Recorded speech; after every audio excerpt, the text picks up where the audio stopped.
Hello everyone. आज के इस सेशन में हम अपने chapter synthetic fibres and plastics के second topic that is synthetic fibres को कंटिन्यू करेंगे और आज के इस सेशन में हम थर्ड टाइप के सिंथेटिक फाइबर को डिस्कस करेंगे एंड दैट इज पॉलिएस्टर। तो चलो जल्दी से आज के इस सेशन को हम स्टार्ट कर लेते हैं। So this is Vibhuti Khare, welcome to Magnet Brains, जहाँ पे आपको सभी चैप्टर्स के वीडियो लेक्चर्स मिलते हैं बिल्कुल फ्री ऑफ कॉस्ट। यानी कि मैग्नेट ब्रेन्स में आपको 2 चैप्टर्स पढ़ने के बाद किसी भी तरह का पेमेंट करने की या पैकेज परचेज करने की रिक्वायरमेंट बिल्कुल भी नहीं है, क्योंकि मैग्नेट ब्रेन्स आप सब तक पहुँचा रहा है क्वालिटी एजुकेशन बिल्कुल फ्री ऑफ कॉस्ट। तो इसी अच्छी बात से हम स्टार्ट कर लेते हैं आज का हमारा ये सेशन, जहाँ पे हम बात करेंगे अपने थर्ड टाइप के सिंथेटिक फाइबर की, जो कि है पॉलिएस्टर।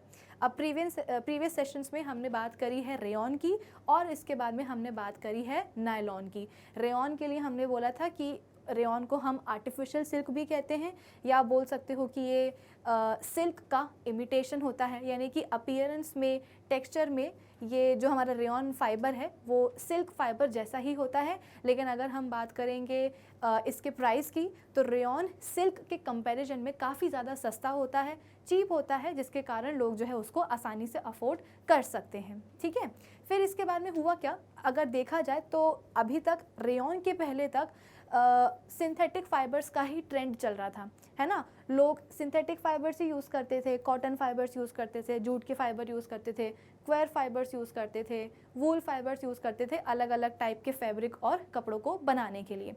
फिर इसके बाद में जब सिल्क की बारी आती थी तो सिल्क इतना मैजिकल फाइबर हुआ करता था कि हर कोई उसको जो है ना अपनाना चाहता था, उसको यूज़ करना चाहता था, उसको एक्सपीरियंस करना चाहता था। तो फिर लोगों ने सोचा कि हमारे कुछ केमिस्ट ने, साइंटिस्ट ने, इंडस्ट्रियलिस्ट ने, क्या कोई ना कोई तरीका तो होना चाहिए जिसके हेल्प से हम सिल्क जैसे फाइबर्स को ऑब्टेन कर पाएँ और सभी लोग उसको यूज़ कर पाएँ, सिल्क के बने हुए कपड़ों को। तो फिर इसके हिसाब से रेयॉन का जो है फॉर्मेशन हुआ, और रेयॉन के लिए हम कहते हैं कि ये सिल्क का इमिटेशन होता है, या इसको हम आर्टिफिशियल सिल्क भी कहते हैं। ठीक है ना, ये हम ऑलरेडी अपने प्रीवियस सेशंस में डिस्कस कर चुके हैं। अब इसके बाद में क्या हुआ, जैसे ही रेयॉन को हम कम्प्लीटली या फुली सिंथेटिक फाइबर नहीं कहते हैं, उसको हम सेमी सिंथेटिक फाइबर कहते हैं। क्यों? क्योंकि रेयॉन फाइबर को बनाने वाला जो रॉ मटेरियल है वो है सेल्यूलोज, और सेल्यूलोज क्या है, प्लांट से मिलने वाला प्रोडक्ट है। तो प्लांट और एनिमल से मिलने वाले प्रोडक्ट को हम नेचुरल प्रोडक्ट कहते हैं, है ना। तो इसलिए हम रेयॉन को कम्प्लीटली नेचुरल या कम्प्लीटली सिंथेटिक फाइबर नहीं बोलते हैं, ये सेमी सिंथेटिक है। कि माना रॉ मटेरियल सेल्यूलोज लगा है, लेकिन इस सेल्यूलोज को भी कई सारे केमिकल्स के साथ आप बोल सकते हो कि ट्रीट करने के बाद रेयॉन फाइबर जो है बनता है, इसलिए रेयॉन फाइबर है एक सेमी सिंथेटिक फाइबर है। अब जैसे ही रेयॉन फाइबर की फॉर्मेशन की बारी आई तो लोगों के सामने रेयॉन के बने हुए कपड़े आए, तो लोगों को काफ़ी अच्छा लगा कि भैया देखो ये अफोर्डेबल है और सिल्क जैसा ही है। फिर इसके बाद में लोगों ने सोचा कि यार अगर रेयॉन फाइबर बन सकता है तो और भी तो सिंथेटिक फाइबर्स का फॉर्मेशन हो सकता है ना। क्योंकि रेयॉन के साथ में क्या हुआ था कि सिंथेटिक फाइबर जो है पहली बार मार्केट में आया था, ठीक है।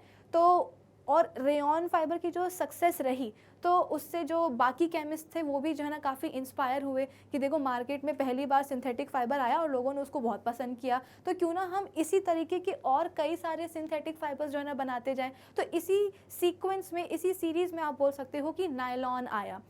नायलॉन के लिए मैंने आपको बताया था कि अगर मैं आपसे पूछूं कि स्टील फाइबर से भी ज़्यादा कोई स्ट्रॉन्ग फाइबर है क्या, तो आप बोलोगे कि नहीं मैम ये पॉसिबल नहीं है, कि स्टील तो बहुत ही स्ट्रॉन्ग होता है, उससे स्ट्रॉन्ग और क्या हो सकता है। तो उससे स्ट्रॉन्ग होता है हमारा नायलॉन का थ्रेड।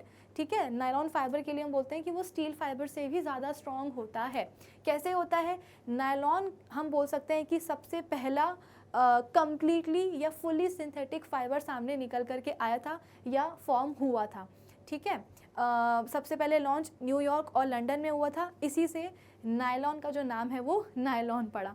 अब नायलॉन की खास बात क्या थी कि ये शाइनी होता है, लस्ट्रस होता है काफ़ी, इसके अलावा स्ट्रॉन्ग बहुत होता है, इलास्टिक होता है और ड्यूरेबल भी होता है, यानी कि किसी भी तरह के से है ना आप इसको रफ़ एंड टफ़ फॉर्म में जो है ना यूज़ कर सकते हो, जल्दी से जो है ना फटता नहीं है। इसके अलावा आप बोल सकते हो कि पानी को ज़्यादा अब्जॉर्ब नहीं करेगा, तो जैसे आप इसको धोगे तो बहुत जल्द ही धूप में या हवा में ये सूख जाता है। लाइट वेट भी होता है, शाइनी होता है, आसानी से ये डाई हो जाता है, तो आपको कई सारे ब्यूटीफुल शेड्स मिलते हैं कलर्स के। तो कुल मिलाकर के ये सारी प्रॉपर्टीज़ थी जिसके कारण नायलॉन फाइबर्स को अलग अलग जगहों पे यूज़ किया गया। इससे कपड़े भी बनाए गए रोज़ पहनने वाले, इससे जो है ना टूथब्रश के ब्रिसल्स भी बनाए गए, इससे आप बोल सकते हो कि कार की जो सीट बेल्ट होती हैं उसको भी बनाने में यूज़ किया गया नायलॉन फाइबर का, पैराशूट्स को बनाने के लिए यूज़ किया गया। तो कुल मिलाकर के नायलॉन फाइबर के आप बोल सकते हो कि जो एप्लीकेशंस हैं वो बहुत सारे हैं, यूज़र्स बहुत सारे हैं। अब नायलॉन की ही सीक्वेंस में, इसी की ही सीरीज़ में एक और सिंथेटिक फाइबर का जो है ना आप बोल सकते हो कि मैन्युफैक्चर हुआ, और जिसे हम कहते हैं क्या, पॉलीएस्टर। तो पॉलीएस्टर क्या है, थर्ड टाइप का सिंथेटिक फाइबर है। सबसे पहले तो ये 1941 की बात है, दो ब्रिटिश केमिस्ट थे, ठीक है। कब की बात है ये, तो 1941 की बात है ये। तो दो ब्रिटिश केमिस्ट थे जिन्होंने मिल के पॉलीएस्टर नाम के एक सिंथेटिक फाइबर को जो है फॉर्म किया, और 1970s के एंड तक ये जो पॉलीएस्टर फाइबर है ये काफ़ी ज़्यादा फेमस हो गया था। और कैसे फेमस हुआ था, तो मैजिकल फाइबर के नाम से ये फेमस हुआ था। क्यों, क्योंकि एक जो है ना आप बोल सकते हो कि एक्सपेरिमेंट किया गया था कि एक सूट बनाया गया था पॉलीएस्टर फाइबर का ही, और वो जो सूट था पॉलीएस्टर फाइबर का या पॉलीएस्टर के फैब्रिक का, वो एक आदमी ने 68 डेज़ तक पहना था, रेगुलरली पहना था 68 डेज़ तक, बिना किसी उसको प्रेस करे, बिना उसको आयरन करे, और 68 डेज़ रेगुलरली पहनने के बाद भी वो बिल्कुल वैसा का वैसा रहा, क्रिस्प रहा, उसमें कोई भी जो है शल वगैरह नहीं पड़े, कोई भी रिंकल्स नहीं आए, और 68 डेज़ कंटिन्यूसली पहनने के बाद भी वो सूट कैसा था, काफ़ी प्रेजेंटेबल था। तो ये है पूरी स्टोरी कि किस तरीके से लोगों ने खुले दिल से पॉलीएस्टर फाइबर को भी आप बोल सकते हो कि अपनाया। रेयॉन के बाद आया था नायलॉन, नायलॉन के बाद आप बोल सकते हो कि पॉलीएस्टर आया। 1941 की बात है, दो ब्रिटिश केमिस्ट ने मिलके जो है पॉलीएस्टर फाइबर को जो है ना फॉर्म किया था, और 1970s के एंड तक जो है काफ़ी ज़्यादा फेमस हो गया था मैजिकल या मिरेकल फाइबर के नाम से। 68 डेज़ तक एक सूट को पहना गया था, और 68 डेज़ के बाद भी वो सूट कैसा था, बिना किसी आयरनिंग के सब कुछ बढ़िया जो है ना प्रेजेंटेबल था। तो लोगों ने सोचा कि ये तो मतलब बहुत ही बढ़िया फैब्रिक है, मतलब कि पॉलीएस्टर फाइबर से बनने वाला जो फैब्रिक है वो तो एकदम फर्स्ट क्लास है, बहुत ही कम इसकी मेंटेनेंस है, मतलब एक बार इसको ख़रीद लो, एक तो पैसे भी कम, चीप था, ठीक है, अफोर्डेबल था।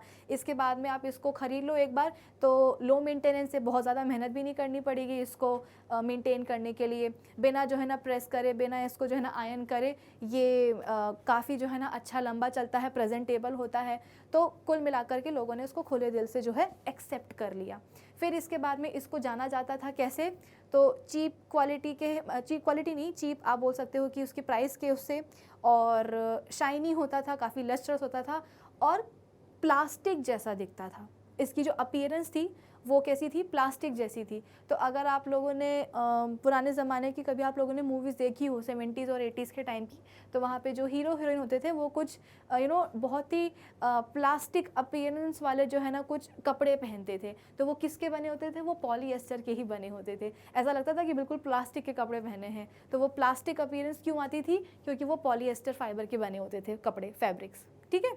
चलो, अब इसके बाद में polyester is another synthetic fibre. Actually polyester is the general name of synthetic fibres which contain many ester group. अब हम सबको पता है कि जो फाइबर है वो किसका बना होता है, पॉलीमर का बना होता है। हमने रेयॉन फाइबर में भी देखा था कि जो हमारा रेयॉन फाइबर होता है वो किसका बना होता है, एक पॉलीमर का। पॉलीमर का नाम क्या था भाई, सेलुलोज नाम था। फिर इसके बाद में हमने नायलॉन फाइबर में भी देखा था कि हमारा जो नायलॉन फाइबर है वो भी किसका बना होता है, एक पॉलीमर का बना होता है। पॉलीमर का नाम क्या था, पॉलीअमाइड। सिमिलरली जब हम बात करते हैं पॉलीएस्टर की, तो जो पॉलीएस्टर फाइबर है वो भी किसका बना होगा, एक पॉलीमर का बना होगा, ठीक है ना। पॉलीमर किससे बनता है, पॉलीमर बनता है आप बोल सकते हो कि हमारे बहुत सारे मोनोमर्स से, ठीक है। अब खास बात क्या है, देखो पॉलीएस्टर वर्ड को अगर आप तोड़ोगे तो आपको क्या मिलेगा, दो वर्ड्स मिलेंगे, एक है पॉली और एक है एस्टर। पॉली मतलब मैंने आपको बताया था, पॉली मतलब बहुत सारे, मोनो मतलब एक, ठीक है, डाई मतलब दो, ट्राई मतलब तीन, कुछ इस तरीके से। तो पॉली मतलब क्या होता है, बहुत सारे। तो पॉली प्लस एस्टर, ये क्या है, एक पॉलीमर है जो कि खुद किससे बनता है, रिपीटिंग यूनिट्स यानी कि वही मोनोमर से, कंटेनिंग फंक्शनल ग्रुप। तो मैंने आपको क्या बताया कि पॉलीएस्टर फाइबर भी किससे बनता है, एक पॉलीमर से ही बनता है। पॉलीमर कौन है, वही पॉलीएस्टर, ठीक है। पॉलीएस्टर हम क्यों बोल रहे हैं, क्योंकि पॉलीएस्टर पॉलीमर को बनाने वाली जो मोनोमर्स हैं यानी कि जो रिपीटिंग यूनिट्स हैं, उन सभी के पास क्या प्रेजेंट होता है, एक फंक्शनल ग्रुप प्रेजेंट होता है जिसको हम कहते हैं एस्टर। देखो ना, नाम क्या आ रहा है, एस्टर। तो आप ये समझ लो, एग्जाम्पल के लिए मैं आपको समझा देती हूँ कि ये क्या है, एक मोनोमर है, ठीक है। इस मोनोमर के पास क्या लगा हुआ है, एक फंक्शनल ग्रुप जिसको हम कह रहे हैं एस्टर, ठीक है। फंक्शनल ग्रुप जब आप 10th में जाओगे तब आपको समझ में आएगा एग्जैक्टली कि फंक्शनल ग्रुप क्या होते हैं। ये केमिस्ट्री की भाषा भी चल रही है। अगर मैं इसको आसान शब्दों में समझाने की कोशिश करूं तो फंक्शनल ग्रुप मतलब कि आपका जो मोनोमर है, एक मोनोमर है, एक छोटा सा जो मॉलिक्यूल है, उसमें एक एडिशनल ग्रुप लगा हुआ है। यानी कि मैंने आपको समझाया ना, पॉलीमर मतलब क्या, एक बड़ी सी मोती की माला, और इंडिविजुअल मोती मतलब क्या, मोनोमर। तो आप कुछ ऐसा समझ लो कि आपके पास जो मोती है, आपके पास जो मोती है उसमें एक छोटा सा और मोती लगा हुआ है, ठीक है। आपके पास जो मोती है उसमें छोटा सा एक और मोती लगा हुआ है, कुछ इस तरीके का, ठीक है। अब इसके बाद में आप क्या करोगे, एक और मोती लोगे, एक और मोती लोगे, और इस दूसरे मोती में भी आपके पास क्या है, एक और छोटा सा मोती, सेम मोती लगा हुआ है। क्या आप इस चीज़ को समझ पा रहे हो, हम क्या कर रहे हैं, हम तो भाई मोती की माला बना रहे हैं ना, कुछ इस तरीके से मोती का हमें माला बनानी है, एक पर्ल नेकलेस बनाना है। तो आपके पास दो मोती हैं, ठीक है। हर एक मोती के पास एक छोटा सा और मोती लगा हुआ है, एडिशनल मोती लगा हुआ है छोटा सा। इस वाले के पास भी लगा है, देखो रेड कलर का, इस वाले के पास भी लगा है रेड कलर का। सिमिलरली अब हम क्या बोल रहे हैं, जब हम अपने पॉलीएस्टर पॉलीमर को समझने की कोशिश कर रहे हैं तो आपके पास क्या है, ये रेड कलर का एक मोनोमर है, ठीक है ना। मोनोमर के साइड में एक छोटा सा और ग्रुप लगा है जिसको हम कह रहे हैं एस्टर। अब इसके बाद में हम क्या करते हैं, एक और मोनोमर लगा देते हैं, ठीक है। और इस मोनोमर के आगे भी हम, या इस मोनोमर के साथ भी हम क्या करते हैं, एक अपना छोटा सा ग्रुप लगा देते हैं, सेम वाला, एस्टर वाला। अगेन हम क्या करते हैं, एक छोटा मोनोमर लेते हैं और इसके साथ भी लगा देते हैं एक और छोटा सा ग्रुप जिसको हम बोलते हैं एस्टर। तो आप समझ सकते हो कि आपके पास बहुत सारे छोटे छोटे छोटे छोटे मोती हैं और इन सभी मोती के ऊपर एक और छोटा छोटा मोती प्रेजेंट है। आपके पास बहुत सारे मोनोमर्स हैं और इन सभी मोनोमर्स के साथ एक एडिशनल छोटा सा ग्रुप लगा हुआ है और इस ग्रुप को हम कह रहे हैं क्या, एस्टर, ठीक है। चलो इतना समझ में आया होगा। अब हमें करना क्या है, अब हमको पॉलीमर बनाना है। पॉलीमर कैसे बनेगा, मोती की माला कैसे बनेगी, जब आप इन सभी मोतियों को आपस में जोड़ोगे। तो इन सभी मोनोमर से, इन सभी रिपीटिंग यूनिट से पॉलीमर कैसे बनेगा, जब आप इन सभी मोनोमर्स को जोड़ोगे। जोड़ना कैसे है, तो जोड़ना है इसी छोटे से ग्रुप के थ्रू। मैंने आपको बताया ना कि हर मोनोमर के साथ एक ग्रुप लगा हुआ है, एडिशनल ग्रुप, जिसको हम एस्टर कह रहे हैं। अब हम क्या करेंगे, इन दोनों ही मोनोमर को जोड़ेंगे। जोड़ना तो है, कैसे जोड़ेंगे, तो एस्टर के थ्रू, एस्टर के थ्रू, इसी वाले ग्रुप के थ्रू, ठीक है। तो ये दोनों मोनोमर कैसे जुड़ गए, इस छोटे वाले ग्रुप के थ्रू। अब ये दोनों मोनोमर कैसे जुड़ेंगे आपस में, ये जो एस्टर वाला ग्रुप है ना, इसके थ्रू। अब इसके बाद में इसी तरीके से हम एक और मोनोमर बना देंगे, इसके साथ भी एस्टर ग्रुप जुड़ा ही हुआ है। अब ये दोनों मोनोमर आपस में कैसे जुड़ेंगे, ये वाले एस्टर के थ्रू।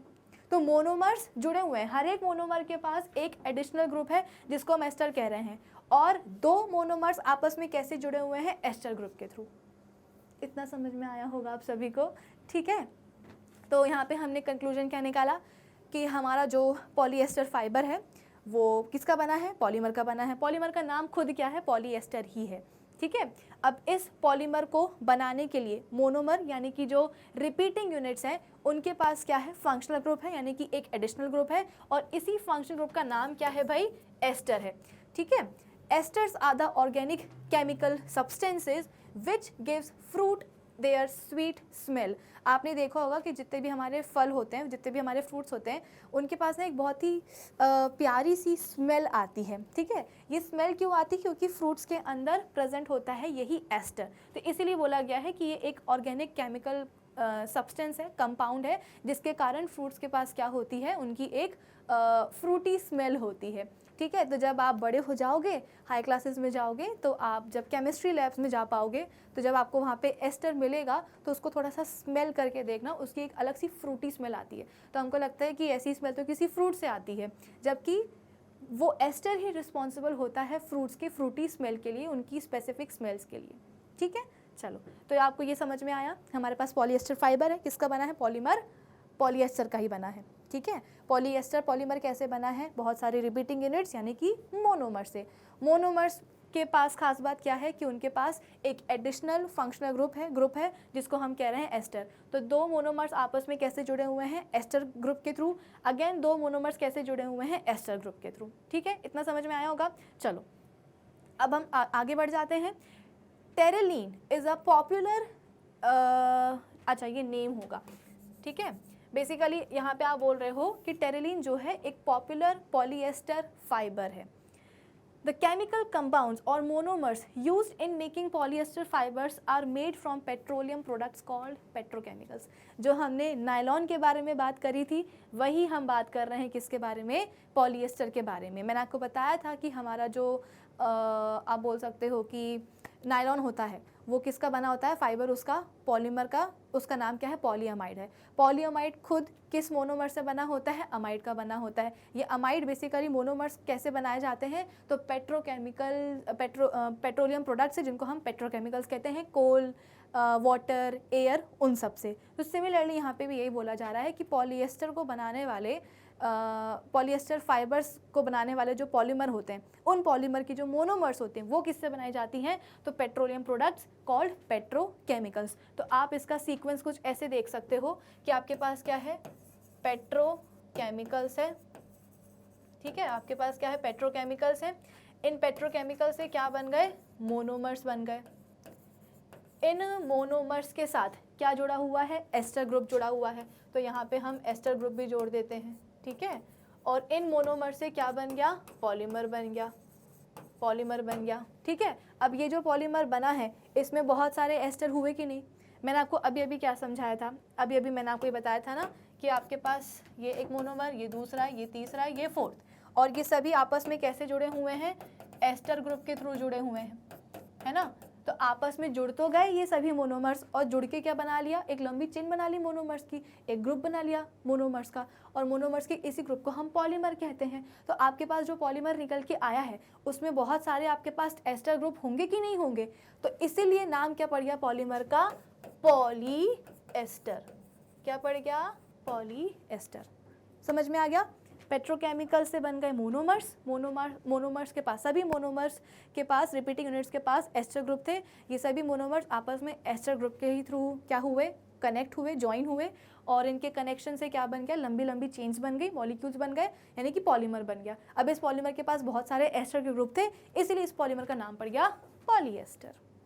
सॉर्टेड। चलो, अब क्या बोला गया है? Like nylon, polyester is also a thermoplastic polymer. जैसे कि हमने नायलॉन में भी पढ़ा था कि अगर आप इसको हीट करते हो नायलॉन को, तो वो मेल्ट हो जाते हैं, सॉफ्ट हो जाते हैं। सिमिलरली अगर आप पॉलीएस्टर को भी हीट करते हो तो वो क्या हो जाते हैं? मेल्ट हो जाते हैं, ठीक है। इनफैक्ट अगर मैं बात करूँ कुछ ऐसे फैब्रिक्स की जो कि 100% पॉलीएस्टर से बने होते हैं, तो 100% पॉलीएस्टर से बनने वाले जो फैब्रिक हैं वो बहुत जल्दी आग पकड़ लेते हैं। तो आप बोल सकते हो कि ये पॉलीएस्टर का एक ड्रॉबैक होता है कि इसमें आग बहुत जल्दी पकड़ जाती है, ठीक है।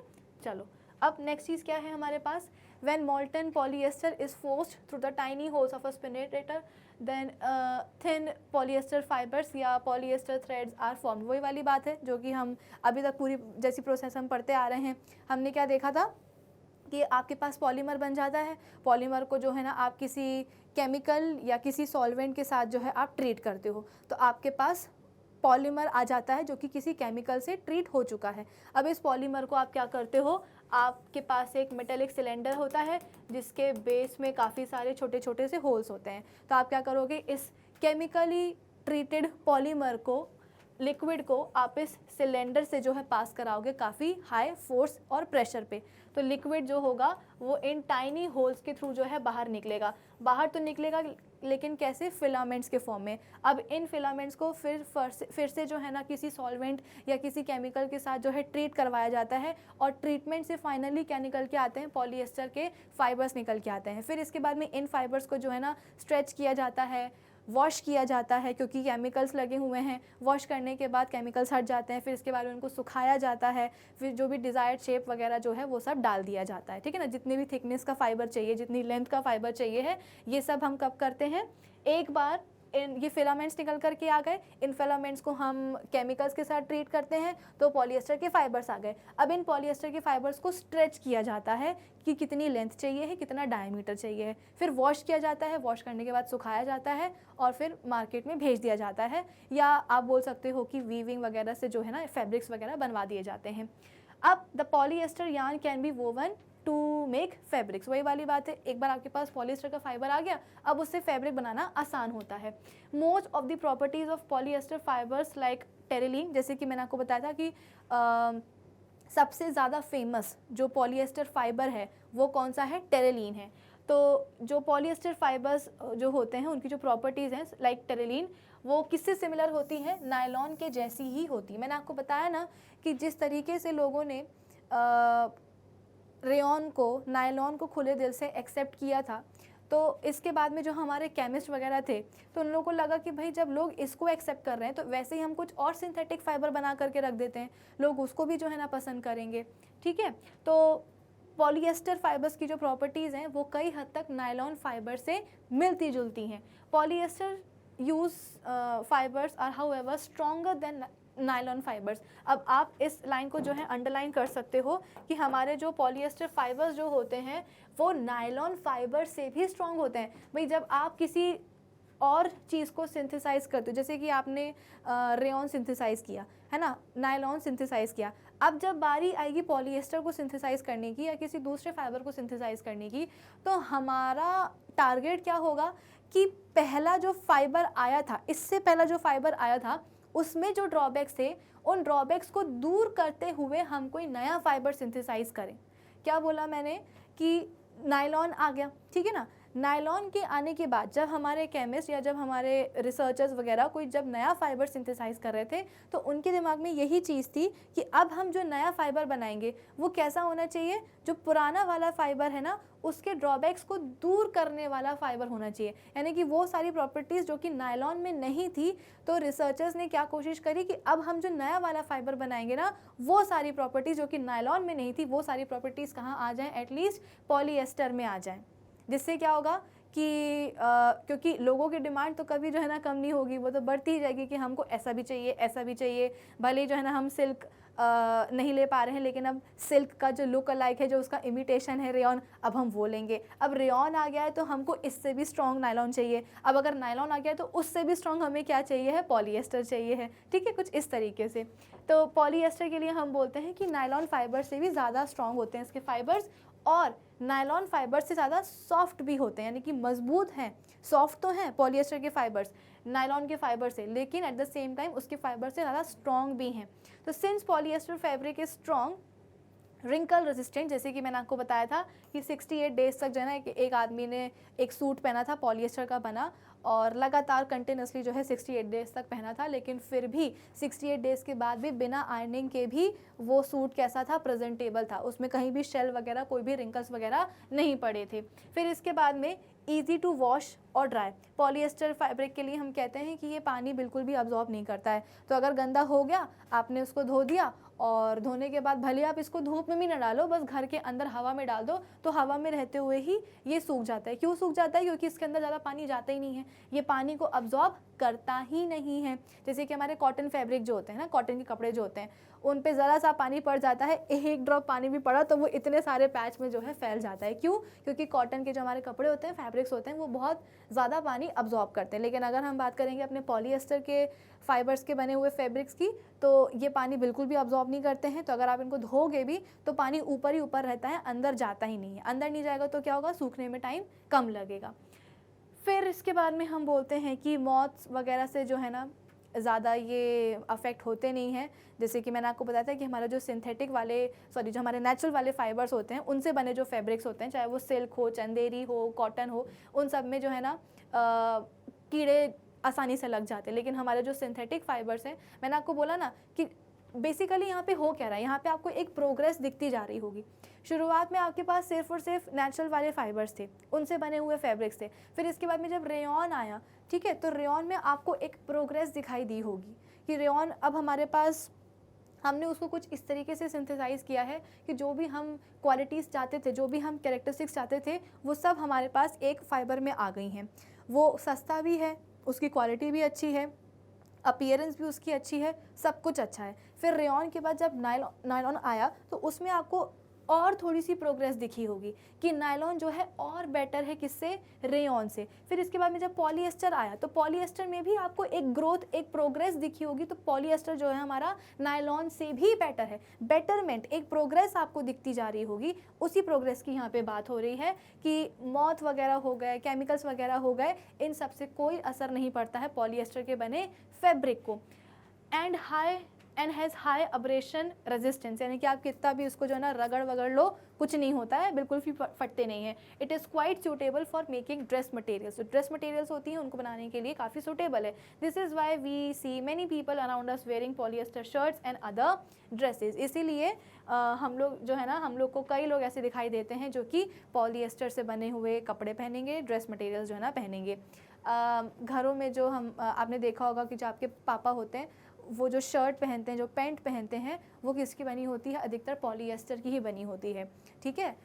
शर्ट का अगर आपने देखा हो कि अगर मम्मा आपकी शर्ट जो है ना धो करके डालती हैं और धोने के बाद उसको प्रॉपर्ली जो है हैंगर पे टांग करके उसको सुखाया जाता है, तो सूखने के बाद जो शर्ट है वो कुछ ऐसी होती है कि उसको बिना प्रेस करे भी जो है ना आप पहन के जा सकते हो, आपके पापा पहन के जा सकते हैं। ऐसा क्यों? क्योंकि वो बनी होती है पॉलीएस्टर की। तो पॉलीएस्टर की तो क्वालिटी ऐसी है ना कि उसमें रिंकल्स नहीं पड़ते हैं, शेल नहीं पड़ते हैं। हाँ, अगर धोने के बाद में आपने उसको कुछ ज़्यादा ही मैसी तरीके से जो है ना सुखाया है तो अलग बात है, लेकिन अगर उसको वॉश करने के बाद ड्राई करने के लिए आप उसको अच्छी तरीके से हैंगर पे टांग करके सुखाओगे तो वो वैसी की वैसी सूखेगी, उसमें बिल्कुल भी शेल नहीं पड़ेंगे, ठीक है। क्यों? क्योंकि वो पॉलीएस्टर की बनी हुई है, तो प्रॉपर्टी है। अच्छा, एक चीज़ और है, एक ड्रॉबैक तो मैंने आपको बताया कि 100% जो पॉलीएस्टर के बने कपड़े होते हैं वो बहुत जल्दी आग पकड़ते हैं। दूसरा ये भी ड्रॉबैक है कि ये पानी अब्जॉर्ब नहीं करते हैं। तो गर्मियों के मौसम में जब पसीना बहुत आता है तो अगर आपने पॉलीएस्टर के कपड़े पहने हैं तो जो पसीना है ना उसको आप बोल सकते हो कि हमारे जो पॉलीएस्टर के जो फैब्रिक्स होते हैं वो अब्जॉर्ब नहीं करेंगे, है ना। और अगर अब्जॉर्ब नहीं करेंगे तो बहुत पसीना आएगा, बहुत गर्मी लगेगी। तो पॉलीएस्टर के कपड़े गर्मियों में बिल्कुल भी सूटेबल नहीं होते हैं। हमारे जो कॉटन के कपड़े होते हैं, हम बोलते हैं कि गर्मियों के मौसम में कॉटन के कपड़े पहनने चाहिए। क्यों पहनने चाहिए कॉटन के कपड़े? क्योंकि गर्मियों में पसीना आता है और इस पसीने को, पर्सपायरेशन को, इस स्वेट को जो है कॉटन के कपड़े अच्छी तरीके से अब्जॉर्ब कर लेते हैं। फिर इसके बाद में जब उन कपड़ों से वो स्वेट इवेपोरेट होता है हमारे एटमॉस्फेयर में तो एक ठंडा इफेक्ट जो है आपको बॉडी को मिलता है। तो इसलिए गर्मियों में कॉटन के कपड़े पहनना जो है काफ़ी कंफर्टेबल होता है। लेकिन अगर हम बात करेंगे अपने पॉलीएस्टर की तो इसके पास तो एज सच आप बोल सकते हो कि कोई भी पानी को अब्जॉर्ब करने वाली प्रॉपर्टी है ही नहीं, एबिलिटी है ही नहीं। जब पानी को अब्जॉर्ब नहीं करेगा, स्वेट को अब्जॉर्ब नहीं करेगा तो गर्मी तो लगेगी ही लगेगी, ठीक है। तो ये भी आप बोल सकते हो कि जो पॉलीएस्टर फैब्रिक्स जो होते हैं 100% पॉलीएस्टर फैब्रिक्स वो ब्रीदेबल नहीं होते, उसमें आप मतलब सांस नहीं ले सकते हो, आपको वो बहुत ज़्यादा अनकंफर्टेबल रहेंगे। फिर इसके बाद में आजकल की डेट में जो है ना पॉलीएस्टर जो कपड़े बनते हैं, जो फैब्रिक्स बनते हैं उसमें 100% पॉलीएस्टर नहीं लगता है, उसमें कुछ कुछ और फाइबर्स की जो है ना मिलावट कर दी जाती है। For example sometimes natural fibres such as cotton या वूल मिक्स करी जाती है पॉलीएस्टर के साथ या टेरिलीन के साथ टू मेक ब्लेंडेड फैब्रिक्स। क्योंकि मैंने आपको बताया ना 100% पॉलीएस्टर के बने कपड़े अच्छे नहीं होते हैं। एक तो वो ब्रीदेबल नहीं होते हैं, प्लस वो आग पकड़ लेते हैं। तो इसलिए ब्लेंड किया जाता है कॉटन और वूल को और ब्लेंडेड फैब्रिक्स बनाए जाते हैं। Blended fabrics are sold by the names of polycot या टेरिकॉट एंड पॉलीवूल या टेरीवूल एक्सेट्रा। जैसे कि नाम बता रहा है, These fabrics are made by mixing और blending two types of fibers। कैसे? अगर हम बात करेंगे पॉलीकॉट की, पॉलीकॉट यानी कि आप इसको टेरिकॉट भी बोल सकते हो। तो इसमें पॉली मतलब कि पॉलीएस्टर है और कॉट मतलब कि कॉटन है। तो आप इस वर्ड से समझ सकते हो कि ये वाला फैब्रिक किससे बनेगा, पॉलीएस्टर से बनेगा और कॉट से बनेगा। पॉलीएस्टर का पॉली और कॉटन का कॉट। सिमिलरली अगर हम बात करेंगे पॉली वूल की या टेरी वूल की, तो पॉली का मतलब क्या, पॉलीएस्टर, और वूल का मतलब क्या, वूल। तो यहाँ पे आप बोल सकते हो कि पॉलीएस्टर के साथ वूल मिलाया गया है, ऊन मिलाई गई है, और उससे जो है पॉलीवूल नाम का फैब्रिक बन जाएगा। चलो अब इसके बाद में हम आ जाते हैं नेक्स्ट पॉइंट पर कि पॉलीएस्टर फाइबर्स के यूजेस कहाँ कहाँ हैं। अब इतना बढ़िया क्वालिटी का है पॉलीएस्टर फाइबर और उससे बनने वाले फैब्रिक्स, तो इनका एप्लीकेशन भी बहुत बढ़िया होगा। The most important use of polyester like terylene is in making fabrics for sari, dress materials and curtains. जो लड़कियों के लंबे लंबे लहंगाज होते हैं और जो इवनिंग गाउन्स वगैरह जो होते हैं वो कितने शाइन करते हैं, कितने शिमर करते हैं। शिमर करने के लिए वो अलग से जो वो कपड़ा लगाते हैं वो अलग है, लेकिन कई बार आपने देखा होगा कि प्लेन बिल्कुल कपड़ा लगा होता है, लेकिन फिर भी वो इवनिंग ड्रेसेस जो होती है वो उनका इतना शाइन करता है। शाइन क्यों करता है, क्योंकि वो पॉलीएस्टर का बना होता है। तो मैंने आपको बताया ना 1941 में 2 ब्रिटिश केमिस्ट ने इसको जो है ना इन्वेंट किया था। 1970s तक ये काफ़ी फेमस हो गया था। मैजिकल फाइबर्स के नाम से इसको लोग जानते थे। क्यों जानते थे, क्योंकि एक तो ये आप बोल सकते हो कि प्राइस वाइज ये सस्ता था, इसके अलावा लोग इसको बोलते थे शाइनी है, काफ़ी ग्लॉसी है, लस्टरस है, और प्लास्टिक लाइक इसकी अपीयरेंस है। प्लास्टिक की जो बर्तन होते हैं या जो भी चीज़ें होती हैं वो कितनी ज़्यादा शाइन करती हैं। तो सिमिलरली पॉलीएस्टर फैब्रिक्स की भी अपीयरेंस कैसी होती थी, प्लास्टिक जैसी, कि एकदम शाइन करता था। ठीक है, फिर कर्टन्स वगैरह भी बनाए जाते हैं इसी के। Polyester mix with cotton called polycot और terrycot is use for making shirts, trousers and other dresses. जैसे कि मैंने आपको बोला कि हमारे पापा लोग या जो बॉयज़ लोग होते हैं वो शर्ट्स वगैरह पहनते हैं ना, स्कूल की भी यूनिफॉर्म होती है, ऑफिस की भी होती है, वो सब है। तो कुछ शर्ट्स ऐसी होती हैं जिनको अगर आप प्रॉपर्ली वॉश करके हैंगर पे डाल के सुखाओगे तो उनमें प्रेस की ज़रूरत, आयनिंग की ज़रूरत नहीं पड़ती है। वहीं कुछ ऐसी भी शर्ट होती हैं जिनको आयनिंग की ज़रूरत पड़ जाती है ना, ज़्यादा नहीं लेकिन थोड़ी बहुत पड़ती है। क्यों पड़ती है, क्योंकि वो पॉलीकॉट की बनी होती है, यानी कि उसमें पॉलीएस्टर के साथ साथ कॉटन भी मिला होता है ना। तो वैसे देखा जाए तो कॉटन को मिलाना अच्छा है। क्यों, क्योंकि 100% पॉलीएस्टर तो अच्छा होता नहीं है, बहुत गर्मी लगेगी, उसको पहन ही नहीं पाओगे आप एक से ज़्यादा घंटे के लिए। तो इसीलिए आप बोल सकते हो कि पॉलीकॉट की टी शर्ट्स और पैंट्स वगैरह जो है बनाई जाती हैं ताकि इंसान उसको पहन के थोड़ा सा कंफर्टेबल फील करे, और सस्ता भी हो जाता है क्योंकि प्योर कॉटन तो महंगा होता है। तो इसलिए पॉलीएस्टर को मिला करके प्राइस कम कर दी जाती है और क्वालिटी अच्छी हो जाती है कुल मिला करके। फिर ट्राउजर्स और अदर ड्रेसेस बनाई जाती हैं। Polyester mixed with wool called poly wool या terry wool is use for making suits. ठीक है, अब नेक्स्ट क्या है, polyester is use for making sails of sail boat. The polyester sails are light, strong, do not stretch and do not rot in contact with water. वो जो cell boats होती है ना, ये वाली सेल बोट्स का ये जो पूरा कपड़ा होता है ये किसका बना होता है, पॉलीएस्टर का ही बना होता है। तो बेसिकली ये जो सेल बोट हैं ये चलती कैसे हैं, ये हवा के फ्लो के कारण ही चलती हैं, है ना। तो आप समझ सकते हो कि बीच समुद्र में जाकर के जब सेल बोट जाती होगी तो हवा का फ़्लो बहुत ज़्यादा होगा, और ये हवा का फ़्लो कहाँ पड़ता है, ये जो इसका आपको दिख रहा होगा पूरा कपड़ा इसी के ऊपर पड़ता है। अब अगर इस कपड़े को बनाने के लिए कुछ ऐसा फैब्रिक लिया गया जो कि काफ़ी वीक हो, कॉटन लिया गया हो, तो एक हवा का फ़्लो आएगा और ये कपड़ा जो है फट जाएगा। ठीक है, तो इसीलिए इसको बनाने के लिए कुछ ऐसे फाइबर्स का यूज़ किया जाता है जो कि काफ़ी स्ट्रॉन्ग हो और हवा के स्ट्रॉन्गेस्ट फ्लो को भी, हवा के तेज़ बहाव को भी ये आप बोल सकते हो कि बर्दाश्त कर जाए और ये फटे ना। ठीक है, चलो फिर हम क्या बोल रहे थे कि हाँ, तो सेल बोट्स की सेल्स को बनाने के लिए यूज़ किया जाता है पॉलीएस्टर को। The polyester sails are light, हल्के होते हैं, स्ट्रॉन्ग होते हैं और पानी के कांटेक्ट में आने से जो है ना फटते नहीं हैं, ख़राब नहीं होते हैं। Polyester is use for making water hoses for fire fighting operations. वो जो हमारे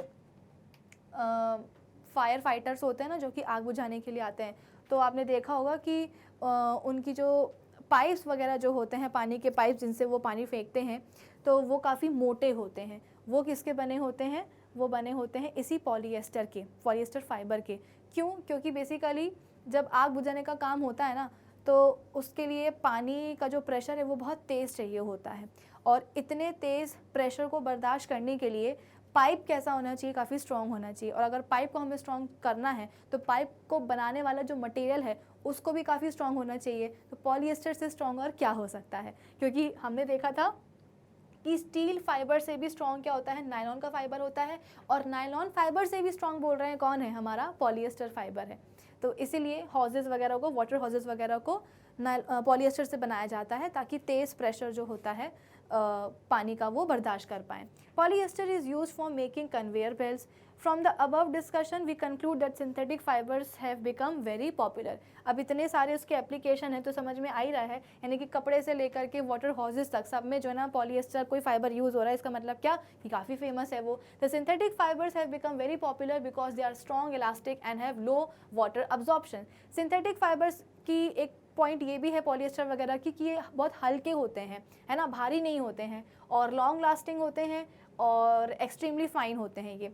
फिर इसके बाद में रिंकल रेजिस्टेंट तो होते ही हैं, केमिकली अनरिएक्टिव होते हैं, और मॉथ और केमिकल से रिएक्ट नहीं करते हैं। इन सभी प्रॉपर्टीज़ के कारण जो सिंथेटिक फाइबर्स हैं वो सुपीरियर हो जाते हैं नेचुरल फाइबर से, जैसे कि कॉटन, वूल एंड सिल्क। आया समझ में आप सभी को? चलो अब इसके बाद में एक और देखो, कुछ इस तरीके के जो पैंट्स वगैरह जो होते हैं, शर्ट्स के पीसेस यहाँ पे दिखाए गए हैं, है ना। ये सब किसके बने होते हैं? आप बोल सकते हो कि टेरिकॉट के।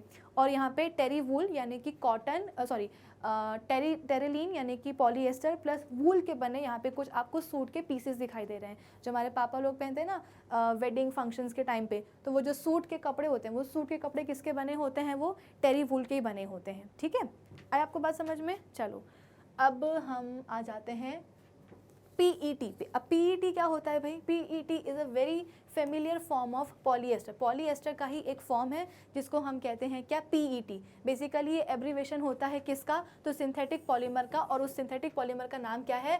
पॉलीइथाइलीन टेरिप्थलेट। ठीक है, इतना समझ लो। अभी हमने पॉलिएस्टर पढ़ा ना, तो पॉलिएस्टर का ही एक फॉर्म होता है। क्या फॉर्म है? तो पॉलीइथाइलीन टेरिप्थलेट। ये क्या है? ये एक सिंथेटिक पॉलीमर है, और इसको हम शॉर्ट में क्या बोलते हैं? PET। तो PET क्या होगा? हमारा पॉलिएस्टर का एक फॉर्म है। ठीक है, it can be made into a fibre और अ प्लास्टिक। इसको हम इससे हम फाइबर भी बना सकते हैं और प्लास्टिक भी बना सकते हैं। बेसिकली पॉलिएस्टर का ही एक फेमिलियर फॉर्म है PET। ये क्या है? सिंथेटिक पॉलीमर है। अब इस पॉलीमर से जो है ना आप क्या बना सकते हो? फाइबर भी बना सकते हो, प्लास्टिक भी बना सकते हो। In discussing synthetic fibers, PET is generally referred to as a polyester, while the term PET is usually referred for the plastic form. अधिकतर जो है ना PET को हम प्लास्टिक बनाने में यूज़ करते हैं। PET as a plastic is very light weight, बहुत हल्का होता है। It is naturally colourless with high transparency. जो PET है वो नेचुरली कैसा होता है? कलरलेस होता है, और उसकी काफ़ी ज़्यादा ट्रांसपेरेंट भी होता है। PET इज़ स्ट्रॉन्ग एंड आप बोल सकते हो कि इम्पैक्ट रेजिस्टेंट होता है, काफ़ी मजबूत होता है, और आप कितना भी उसके ऊपर प्रेशर डालो इसका शेप वगैरह चेंज नहीं होता है। As a plastic PET is replacing material like glasses. तो आप बोल सकते हो कि अगर PET का यूज़ किया गया है प्लास्टिक को बनाने के लिए, तो मटेरियल्स जैसे कि ग्लासेस को आप रिप्लेस कर सकते हो। क्यों? क्योंकि देखो ना, एक तो हल्के होते हैं कांच के। अगर आपने बर्तनों को कभी ऑब्जर्व किया हो, ठीक से यूज़ तो किया ही होगा, ऑब्जर्व अगर आपने किया होगा, तो जो कांच के जो बर्तन होते हैं जैसे कि ग्लास हो गया, कटोरी हो गया, प्लेट हो गया, ये काफ़ी हैवी होते हैं उठाने में। देखने में तो बड़े अच्छे लगते हैं, काफ़ी स्टाइलिश होते हैं, काफ़ी सुंदर सुंदर डिज़ाइन होती है, लेकिन एट द सेम टाइम ये काफ़ी हैवी भी होते हैं। तो अगर हम बात करते हैं PET की, ठीक है, तो PET को अगर हम यूज़ करते हैं प्लास्टिक बनाने के लिए, तो PET से बना जो प्लास्टिक होता है, एक तो कलरलेस होता है और इसकी ट्रांसपेरेंसी बहुत ज़्यादा होती है। तो समवॉट इसकी जो अपीयरेंस है वो कैसी होती है? ग्लास लाइक होती है। ग्लास जैसा दिखता है, लेकिन ग्लास जैसा हैवी नहीं होता है ये। और ग्लास का तो ये है कि एक बार उस कांच का ग्लास गिरा सो गिरा, अब तो जो है ना उसको आप जोड़ नहीं सकते हो। लेकिन अगर हम बात करेंगे PET से बने हुए प्लास्टिक के ग्लास की, तो उसको आप कितना भी पटक लो वो टूटता नहीं है। क्यों? क्योंकि एटलीस्ट क्योंकि वो प्लास्टिक है ना। कांच का ग्लास अपनी जगह है और प्लास्टिक अपनी जगह है, तो कांच का ग्लास टूट जाएगा, लेकिन PET प्लास्टिक से बना हुआ जो ग्लास है वो कितना भी आप गिरा लो वो टूटेगा नहीं। तो ड्यूरेबल है प्लस लाइट वेट है ग्लास के कंपैरिजन में। तो इसलिए ग्लास जैसे मटेरियल्स को रिप्लेस करने के लिए PET प्लास्टिक जो है काफ़ी ज़्यादा बढ़िया है। Unlike glass, PET is shutter proof. वही बात है कि ग्लास के समान नहीं है PET, और ये शटर प्रूफ है, यानी कि अगर गिरा दोगे तो टूटेगा नहीं। फिर PET is use for making bottles, jars and utensils. आप लोगों ने देखा होगा कि हमारी जो वाटर बॉटल्स होती हैं, आजकल तरह तरह की शेप की आती है वाटर बॉटल, अलग अलग कलर्स की आती हैं वाटर बॉटल्स, ठीक है। तो ये सब किसकी बनी होती है, काफ़ी हल्की होती है ना हमारी जो वाटर बॉटल्स हैं। अगर मिल्टन की स्टील वाली बॉटल्स की मैं बात नहीं कर रही हूँ, जो नॉर्मल हमारी प्लास्टिक की बॉटल्स होती हैं वो काफ़ी होती हैं कैसी, लाइट वेट, ठीक है। क्यों, क्योंकि वो बनी हुई हैं PET से। PET क्या है, एक सिंथेटिक पॉलीमर है, एक फेमिलियर फॉर्म है किसका, पॉलीएस्टर का ही। For example PET bottles are use for fizzy drinks, यानी कि आपकी वो जो एपी फिज वगैरह जो होती है, कोको कोला वगैरह, उन सब की जो बॉटल्स है वो PET की ही बनी होती है। PET jars are use for storing sugar, salt, spices and rices etcetera in our homes. हमारे घरों में जो मार्केट से जो पैक्ड स्पाइसेस आते हैं, आपने देखा होगा अलग अलग मसाले के अलग अलग शेप के डिब्बे आते हैं, वो डिब्बे किसके बने होते हैं, प्लास्टिक तो है, लेकिन कौन सा वाला, PET वाला, ठीक है। PET is also used for making thin films and many other useful products. It is clear that polyester fibers and PET bottles and jars are made up of the same material. ठीक है, यानी कि polyester के fibres और PET bottles और jar सब किसके बने हुए हैं, सेम मटेरियल के बने हुए, यानी कि इनका जो पॉलीमर है वो तो आप समझ सकते हो कि सेम ही है। तो इस सेशन के लिए बस इतना ही। आज के सेशन में हमने पूरा कवर किया है किसको, पॉलीएस्टर को। तो पॉलीएस्टर का हम बोलते हैं कि जो इन्वेंशन है वो 1941 में हुआ था, 2 ब्रिटिश केमिस्ट ने किया था। 1970s के एंड तक आते आते ही काफ़ी फेमस हो गया था, शाइनी था, लस्ट्रस था, सस्ता था, प्लस हम बोलते हैं कि ये प्लास्टिक जैसी इसकी अपीयरेंस थी, ठीक है। तो पॉलीएस्टर खुद किसका बना होता है, फाइबर, पॉलीमर पॉलीएस्टर का ही बना होता है। खास बात क्या होती है कि इस पॉलीमर को बनाने के लिए, इस पॉलीएस्टर पॉलीमर को बनाने के लिए जो मोनोमर्स हैं, उन सभी मोनोमेरिक यूनिट्स के पास जो है एक एस्टर ग्रुप जुड़ा होता है, और ये सभी मोनोमर्स आपस में इस एस्टर ग्रुप के थ्रू ही जुड़े होते हैं। तो एक पॉलीमर में बहुत सारे एस्टर ग्रुप्स होते हैं, इसीलिए पॉलीमर का नाम ही पड़ गया क्या, पॉलीएस्टर, यानी कि बहुत सारे एस्टर ग्रुप्स, किसमें, मोनोमर्स के साथ। फिर इसके बाद में हम बोलते हैं कि नायलॉन से ज़्यादा स्ट्रॉन्ग होता है और नायलॉन से ज़्यादा ये सॉफ्ट होता है। 100% पॉलीएस्टर ज़्यादा आग पकड़ सकता है और ब्रीदेबल नहीं होता है ये, यानी कि पसीना वगैरह अब्जॉर्ब नहीं करेगा, तो काफ़ी अनकंफर्टेबल होंगे हम पहनने के लिए। इसलिए इसको अलग अलग फैब्रिक्स के साथ ब्लेंड करके ब्लेंडेड फैब्रिक्स बनाए जाते हैं। टेरिकॉट में पॉलीएस्टर और कॉटन मिलाया जाता है, टेरी वूल में पॉलीएस्टर और वूल मिलाया जाता है, ठीक है। और फिर अलग अलग फैब्रिक्स बनाए जाते हैं, पैंट शर्ट के कपड़े बनाए जाते हैं। अच्छी बात ये है कि इसमें रिंकल्स नहीं पड़ते हैं, है ना, शेल्स वगैरह नहीं पड़ते हैं, तो आसानी से इनको आप लंबे टाइम के लिए पहन सकते हो। ड्यूरेबल वगैरह होते हैं, स्ट्रॉन्ग होते हैं, एब्रेशन रेजिस्टेंट होते हैं, यानी कि कितना भी आप इनको रफ टफ यूज़ कर लो, कितना भी आप इन पर जो है ना किसी भी तरह का अब्रेशन कॉज कर लो, रगड़ खा लो, ये फटते नहीं हैं। फिर इसके बाद में PET आया। PET हम बोलते हैं कि फेमिलियर फॉर्म होता है पॉलीएस्टर का, और इससे आप फाइबर भी बना सकते हो और प्लास्टिक भी बना सकते हो, ठीक है। प्लास्टिक जो होती है PET की बनी, वो काफ़ी स्ट्रॉन्ग होती है, ट्रांसपेरेंट होती है और कलरलेस होती है और काफ़ी लाइट वेट होती है। तो ग्लास जैसे मटेरियल्स को रिप्लेस करने के लिए PET के प्लास्टिक्स बेस्ट हैं। हम सभी की जो वाटर बॉटल्स होती हैं, घरों में जो स्पाइसेस के डब्बे आते हैं, जिसमें हमारी फिजी ड्रिंक्स वगैरह जो आती हैं, वो सब किसकी बनी होती हैं, प्लास्टिक की बॉटल्स PET प्लास्टिक से ही बनी होती है। आई बात समझ में। तो आज के सेशन के लिए बस इतना ही। अब हम मिलेंगे अपने नेक्स्ट सेशन में, और नेक्स्ट सेशन में हम डिस्कस करेंगे अपने लास्ट टाइप के सिंथेटिक फाइबर को, जो कि होगा एक्रेलिक फाइबर। तब तक आप क्या करेंगे, हमारी जो ऑफिशियल वेबसाइट है magnetbrains.com, उसे विजिट कर लीजिएगा, जहाँ पे आपको सभी चैप्टर्स के वीडियो लेक्चर्स मिलेंगे प्रॉपर्ली प्लेलिस्ट में अरेंज्ड, साथ ही साथ सभी टॉपिक्स के वहाँ पे आपको होंगे नोट्स भी available. So do visit our official website magnetbrains.com. Till then keep learning with Magnet Brains. Thank you for watching.